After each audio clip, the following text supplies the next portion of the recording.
IT क्षेत्रात तुम्ही job करताय आणि सर कधी मला काढतील अशी तुम्हाला भीती वाटते, त्यामुळं पुढे जाऊन इनसिक्युरिटी होऊ नये, स्वतःचा काहीतरी बिझनेस सुरू करू, गावाकडे जमीन पण आहे, आता आलो होतो पुण्यामध्ये, पण आता काहीतरी सुरू करायचं सर, असं नेहमी एवढ्यात आमच्याकडे विचारलं जातंय. खास IT क्षेत्रातल्या मित्रांसाठी हा आजचा व्हिडिओ आहे. त्यामुळे व्हिडिओ शेवटपर्यंत बघा. बिझनेस कसा सिलेक्ट करावा, कशा पद्धतीने जॉब कधी क्विट करावा, कधी तुमच्या प्रोजेक्टमधून तुम्हाला बेंचवर नेतील, ही जी इनसिक्युरिटी हिला कसं डील करावं याविषयी खास आज मी माहिती देणार आहे.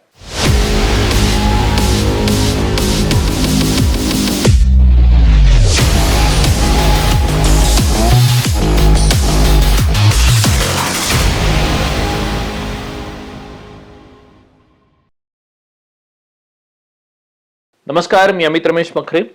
गेल्या 2011 पासून आम्ही चावडीच्या माध्यमातून महाराष्ट्रातल्या आणि भारतातल्या वेगवेगळ्या उद्योजकांना ट्रेनिंग आणि कन्सल्टिंग करण्याचं काम करतो. अर्थात आम्ही या प्रोफेशनल सर्व्हिसेस देतो. मेजरली बऱ्याच वेळा IT क्षेत्रातील लोक आपल्या उद्योग मंथन कार्यक्रमाला किंवा झूम मिटिंग्सला मेजरली याच कारणासाठी येतात की सर, हा माझा एक मित्र आहे किंवा मी आहे, त्याला या मित्राला माझ्या बेंचवर टाकलंय, त्यामुळे मला आता खूप भीती वाटायला लागली, किंवा सर मला असं वाटतंय की आता IT क्षेत्र खूप अनसिक्युअर्ड झालंय, AI येतंय, कधी कंपनीतून काढून टाकतील हे सांगता येत नाही.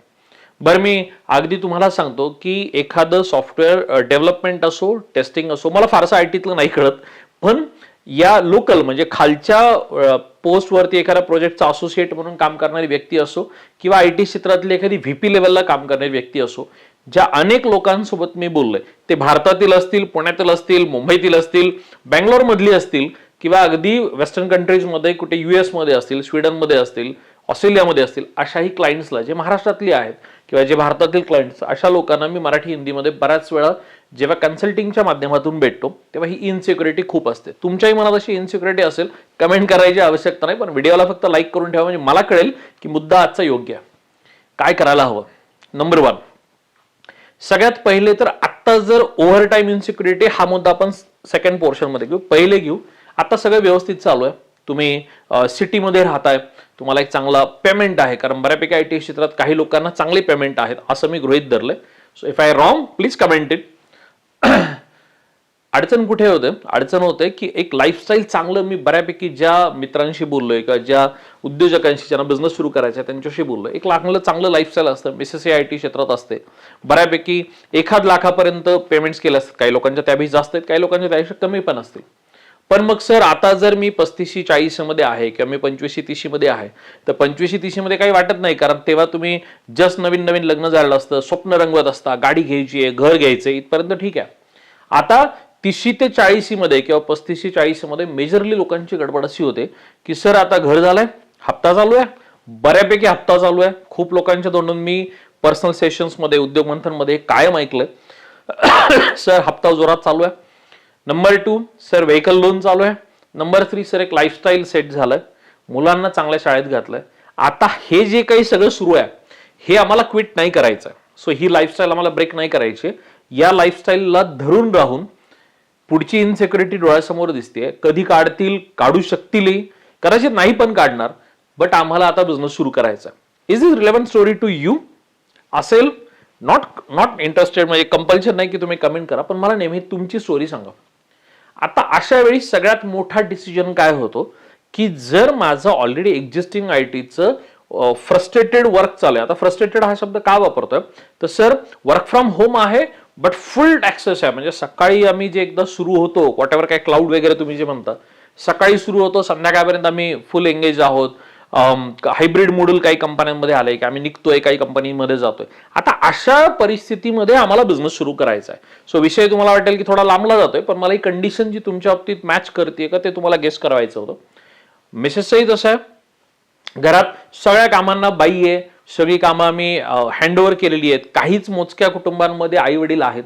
आता अशा परिस्थितीमध्ये मी राहतोय पुण्यामध्ये, मग व्हॉट इज अ प्रेफरन्स? आता मी पुण्यामध्ये व्यवसाय सुरू करावा, मी गावाकडे कुठे यवतमाळला व्यवसाय सुरू करावा, मी कुठे लातूरला सुरू करावा, छत्रपती संभाजीनगरला सुरू करावा, हे प्रेफरन्सेस आहेत. किंवा मग माझा फोटे, मी डिजिटल मध्ये काम करू शकतो, कोणी डिजिटल मार्केटिंग मध्ये आहे, कोणी कोडिंग मध्ये आहे, कोणी टेस्टिंग मध्ये आहे, कोणी AI मध्ये आहे. मग आता आम्ही आमच्याच फील्डच्या रिलेटेड काही करावं का, किंवा मी काही मधल्या काळात काही कोर्सेस केलेत, मग आता मी वेब डेव्हलपमेंटच करू का, असंही बऱ्याचपैकी लोकांना वाटतं. काही लोकांना वाटतं की सर आता आम्ही IT सेक्टरमध्ये असतो तर हेल्थचे खूप सारे इश्यूज आहेत.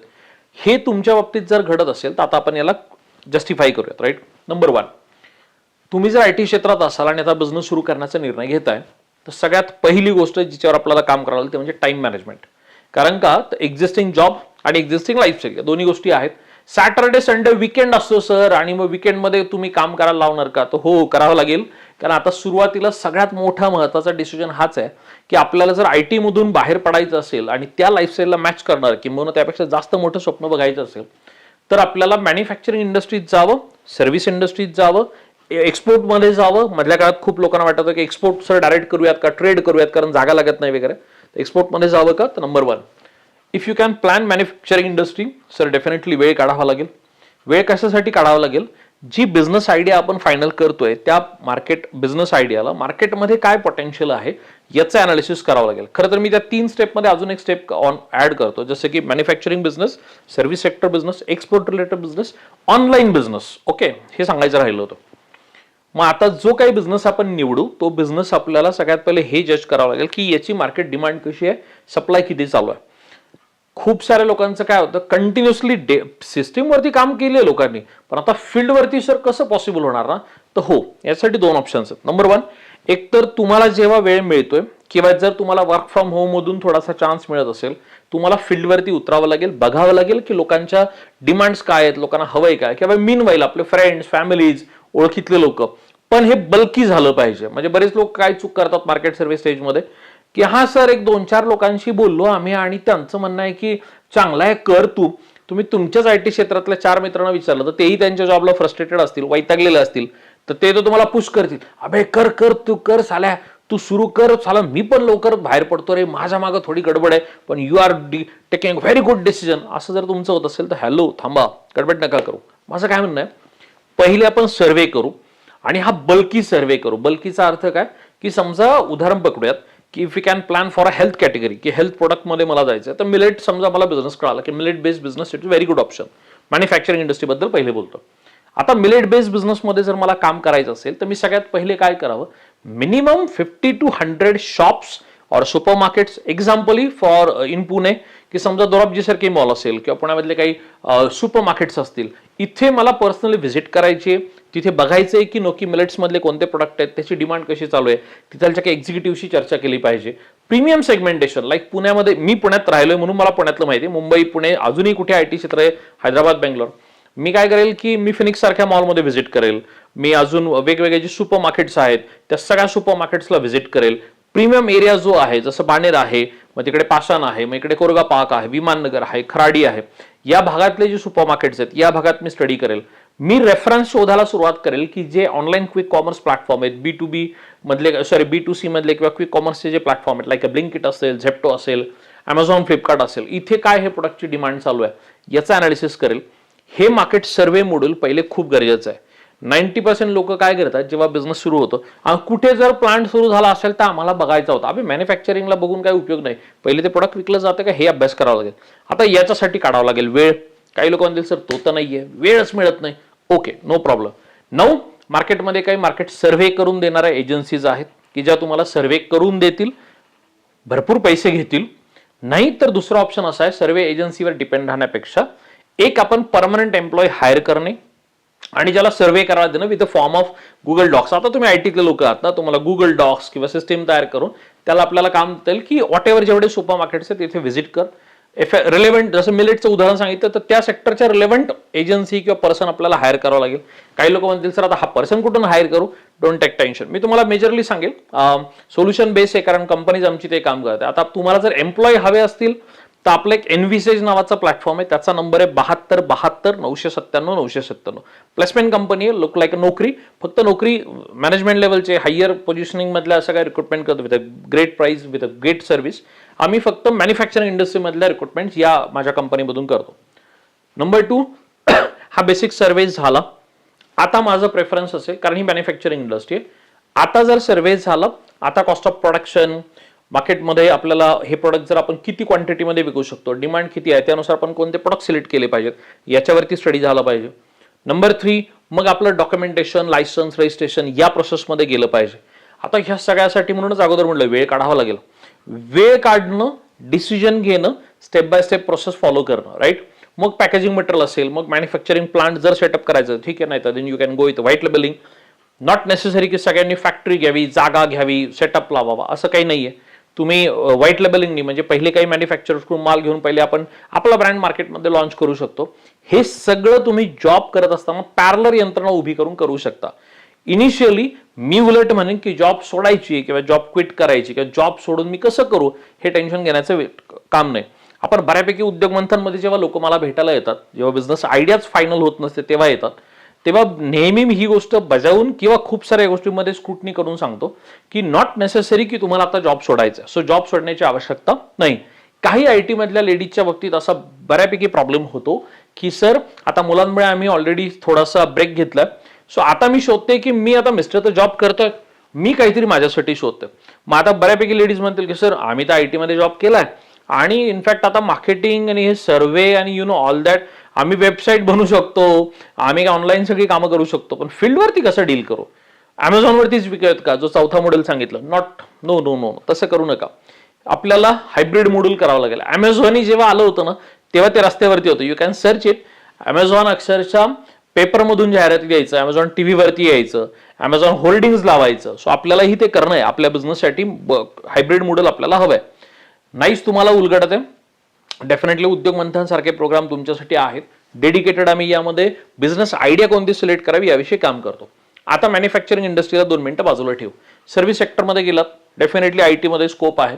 पण माझं असं ओपिनियन आहे की तुम्ही आयटी क्षेत्रातच अलाइड सर्व्हिसेस, कारण तुम्ही त्यात काम केलंय असं न करता वेगळ्या सेक्टरमध्ये सर्व्हिसेस आपण देऊ शकतो का यावरती काम करायला हवं. सेम सेक्टरमध्ये 2 बिझनेस किंवा 2 गोष्टी नसाव्यात असं माझं मत आहे आफ्टर कोविड. तुम्हाला काय वाटतं मला कमेंट करून डेफिनेटली सांगा. बट माझं असं ओपिनियन आहे की बॉस जर का मी आयटी मध्ये काम करतो तर मी वेगळ्या सेक्टरमध्ये राहील, जेणेकरून जर इन्फ्लेशन किंवा जर काही डाऊन झालं मार्केट तर सगळं नको बंद पडायला, माझी एक सायकल सुरू राहिली पाहिजे. नंबर 2. नंबर 3 आहे सर आम्ही D2C प्लॅटफॉर्म्सवरती किंवा असं काही आम्ही करू शकतो का. Yes, you can do that things also, की तुम्ही प्रोडक्ट बनवा आणि ऑनलाईन प्लॅटफॉर्म्सवरती विकायला ठेवा. Even you can make a product or you can trade a product and do the export, हेही होऊ शकतं. ह्या एंटायर प्रोसेसमध्ये अडचण कुठे येते, तेवढा पैसा आम्हाला मिळेल का नाही, पहिले फोर्सफुली तिकडे एनर्जी क्रिएट करू, then you can plan for production. मी माझ्याकडे उद्योग मंथन असो, बीसीपी प्रोग्राम असो, ज्याला मी हँड होल्डिंग कन्सल्टेशन करतो, प्रत्येक वेळी सगळ्यांना आग्रह करतो की प्रोडक्शन करणं, मशिनरी घेणं यावरती फोकस करण्यापेक्षा पहिले तुम्ही सेटल व्हा, मग तुम्ही मशिनरी घ्या. सो मशिनरी घेण्याची विरोधात मी नाहीये. तुमचा जो फंडामेंटल आहेत किंवा बेसिक्स आहेत ते जेवढे स्ट्रॉंग होतील अगोदर, मग जर तुम्ही बिझनेस चालू केला तर तो वाढण्याची, स्ट्रेंथन होण्याची शक्यता जास्त असते. कन्सेप्ट लक्षात येते. At the end of day sir इन्व्हेस्टमेंटचं कसं, बऱ्यापैकी आयटी मध्ये असं असतं की सर 2-3 लाख रुपये, 4-5 लाख रुपये इन्व्हेस्टमेंट आहेत आमच्याकडे, गावाकडे काही करता येईल का, सेटअप काही लावता येईल का, डेफिनेटली लावता येईल, त्याच्यात काही अडचण नाही. फक्त आता सिलेक्शन नीट करा, बिझनेसचं सिलेक्शन नीट करा, माणसं हायर करून बिझनेस सुरू करता येईल हे मी सांगतो. म्हणजे तुम्हाला जर एंटायर प्रोसेसमध्ये जर कुठे अडचण येत असेल, तुम्हाला वेळ मिळत नसेल, हायर पीपल ना. तुमच्या कंपनीमध्ये काय होतं, बऱ्याचशा आयटी कंपनीमध्ये आउटसोर्स प्रोजेक्ट मिळतात ना, एखाद्या दुसऱ्या कंपनीचं काम तुमच्या कंपनीकडे, तर आपल्याला तेच करतं, हायर पीपल. थर्ड थिंग, भरपूर साऱ्या एजन्सीज मार्केटमध्ये आहेत, त्या एजन्सीजला हायर करा. फोर्थ थिंग, मार्केटिंगवरती फोकस करा. जर मार्केटिंग पहिले सुरुवात केलं, प्रोडक्शन शेवटी ठेवलं, तर बऱ्याचशा गोष्टी वर्कआउट होऊ शकतात. ह्या एंटायर प्रोसेसमध्ये जर कुठे गडबड वाटत असेल, कसं करू हे समजत नाहीये, करायची तर इच्छा आहे, तर मग सगळ्यात सोपं आहे, either we can go with Udyog Manthan. आपला एक उद्योग मंथन नावाचा एक माझा प्रोग्राम चालतो आयडिया व्हॅलिडेशनसाठी, की कोणता बिझनेस करू हे जर कळत नसेल तर उद्योग मंथन इज अ बेस्ट ऑप्शन. समजा तुमचा बिझनेस फायनल झालाय आणि तुम्हाला आता पुढे कन्सल्टेशन पाहिजे, आपला इयरली बेसिसवरती कन्सल्टिंग प्रोग्राम आहे बीसीपी नावाचा, त्याला तुम्ही जाऊ शकता. सगळ्या चार्जेबल सर्व्हिस आहेत. सो मी एक गोष्ट खूप क्लिअरली सांगतो, हे प्रीमियम फीचर्स आहेत कारण आम्ही तुमच्यावरती काम करतोय, सो हे तुम्हाला वर्कआउट करावं लागेल. फीज खूप नाही आहेत, अफोर्डेबल आहेत. ह्या सगळ्या सर्व्हिसेस मिळतील तुम्हाला कॉल सेंटरला. आता महत्वाचा प्रश्न आहे, सर नोकरी सोडू कधी आम्ही, सो जॉब सोडायचा कधी. ओके, पहिले तर जॉब सोडू नका, आणि आता सोडायचीच वेळ आली असेल तर इट्स ओके, पण आपल्याला काय करावं लागेल मग. माझं म्हणणं आहे, जर तुमच्यामध्ये प्रोडक्शन किंवा मार्केटिंग रिलेटेड काही जर स्किल्स असतील तर तुम्ही तुमच्या बिझनेसचे ऍक्टिव्ह वर्कर व्हा. वाक्य समजतंय मी काय म्हणतोय. What is mean by active worker, कोणी सांगू शकेल मला कमेंटमध्ये, what is mean by active worker.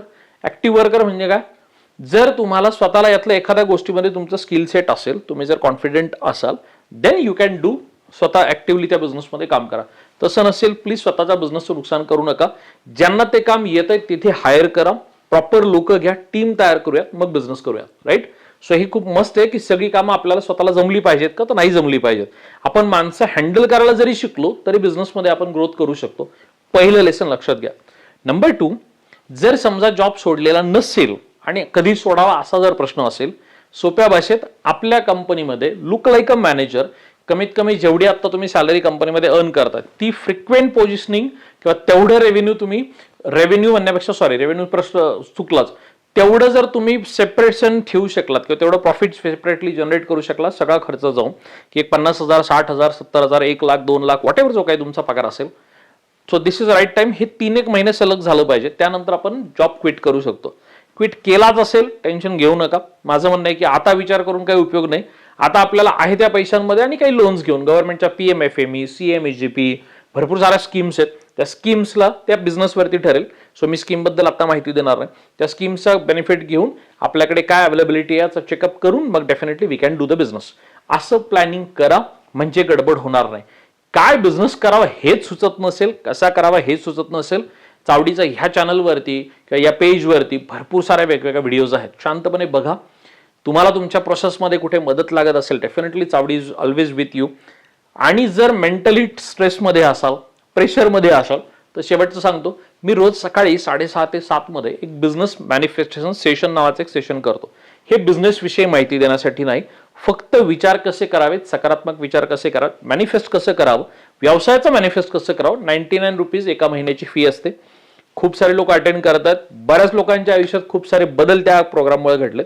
तो प्रोग्राम डेफिनेटली चांगला आहे. त्याच्याने कन्फ्युजन वगैरे निघणार नाही. कन्फ्युजन म्हणजे बिझनेस कोणता करावा हे तर मी सांगत नाही, त्यासाठी तुम्हाला उद्योग मंथन आहे. बाकी मग तुम्हाला बिझनेस सुरू करण्यापासून एंड पर्यंत सगळ्या सर्व्हिसेस चावडीकडे मिळतात. सुरू कसा करावा ते मिळतं, त्याचे प्रॉपर ट्रेनिंग्स आपल्याकडे मिळतात, त्याच्या व्हिजिट, त्याच्या मशिनरी कुठे मिळतील, त्याचे सप्लायर कुठे मिळतील, सगळं आम्ही करतो. दुर्दैवाने तुमचा बिझनेस बंदही पडला तर तुम्हाला त्याची जाहिरात चावडीवरती करता येते. सो आपण सुरुवातपासून शेवटापर्यंत सगळं काही करतो.